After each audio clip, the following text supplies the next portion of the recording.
तो बच्चों, आप सभी का स्वागत है हमारे YouTube channel Radhika maths class में।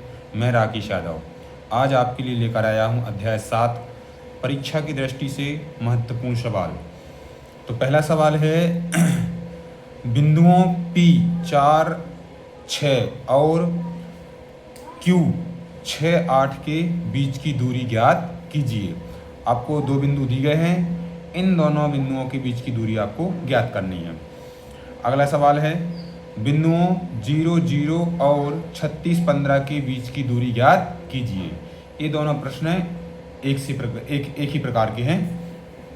अगला प्रश्न है x अक्ष पर वह बिंदु ज्ञात कीजिए जो 2, -5 और -2, 9 से समदूरस्थ है। ये प्रश्न हो गया। अगला प्रश्न 4, जांच कीजिए कि क्या बिंदु 5, -2 और 6, 4 और 7, -2 एक समद्विबाहु त्रिभुज के शीर्ष हैं। माने इस सवाल में हमें बताना है कि जो आपको शीर्ष दिए गए हैं ये समद्विबाहु त्रिभुज के शीर्ष हैं। समद्विबाहु त्रिभुज समझते हो? ऐसा त्रिभुज जिसकी दो भुजाएं बराबर हों, इसके बाद अगला प्रश्न है 5वां, x और y में एक संबंध ज्ञात कीजिए ताकि बिंदु x, y बिंदुओं 7, 1 और 3, 5 से समदूरस्थ हों। अगला प्रश्न 6वां, उस बिंदु के निर्देशांक ज्ञात कीजिए जो बिंदुओं -1, 7 और 4, -3 को मिलाने वाली रेखा खंड को 2:3 के अनुपात में विभाजित करता है। तो ये कुल मिला के 6 सवाल हैं इस अध्याय से। इन 6 सवालों में से आपको एक सवाल आपको परीक्षा में देखने के लिए जरूर मिलेगा।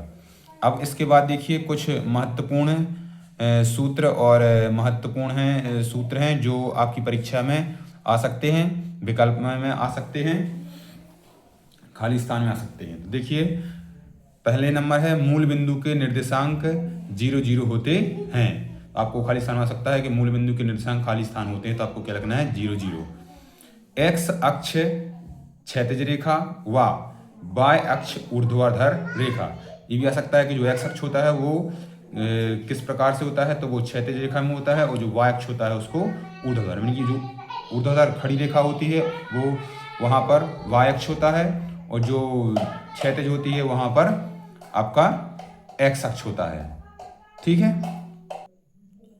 इसके बाद है y अक्ष से दूरी उस बिंदु का x निर्देशांक या भुज कहलाती है। y अक्ष से जो दूरी होती है तो उस बिंदु का या तो x निर्देशांक या फिर भुज कहलाती है। ये भी आपको आ सकता है।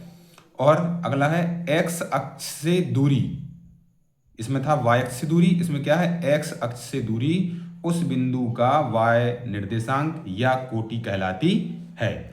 ये आपका दूरी का सूत्र है जो आपको प्रश्नों में लगता है, सवालों में हल करने में उपयोग होता है। √x2 - x1 का whole square plus y2 - y1 का होल स्क्वायर। और एक और होता है विभाजन सूत्र जिसमें m1x2 plus m2x1 upon m1 plus m2, और दूसरा होता है m1y2 plus m2y1 upon m1 plus m2। तो ये सभी आपको सारे सवाल दिए हैं, इनकी अच्छे से तैयारी करना है। ये परीक्षा की दृष्टि से बहुत ही महत्वपूर्ण है। तो इस वीडियो को लाइक कीजिए और शेयर कीजिए, और कमेंट में बताइए कि आपको कहाँ पर समस्या आ रही है, किस सवाल में समस्या आ रही है, तो मैं उस सभी का हल बताऊँगा। मिलते हैं अगली वीडियो में। धन्यवाद।